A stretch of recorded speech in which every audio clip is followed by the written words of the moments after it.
అతి తక్కువ కాలంలో సీనియర్ నాయకులతో పోల్చుకుంటే సర్పంచ్ స్థాయి నుండి నియోజకవర్గ స్థాయి వరకు చాలా త్వరగా రీచ్ అయ్యారు సార్. అది ఎలా సాధ్యమండి? పార్టీలు చూడడం, మతం చూడడం, సార్ కులం చూడడం. తానం ప్రజలు మిమ్మల్ని ఓడించినప్పుడు రాజుగారు తానం ఊరు వదిలి వెళ్ళిపోతున్నారని ఒక ప్రచారం జరిగింది.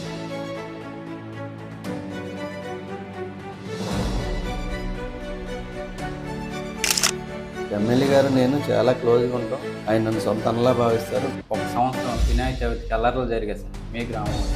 అది రాజుగారి వల్ల అందరూ అంటూ ఉంటారు ఇప్పటికీ. అది ఎంతవరకు నిజం సార్? నిజమే.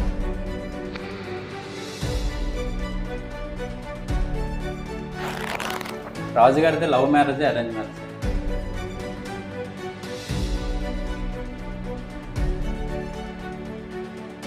రాజుగారు ఇంత హ్యాండ్సమ్గా ఉండడానికి కారణం ఏంటి? ప్రేమతో చూస్తున్నారు కాబట్టి అలా అనిపిస్తుంది.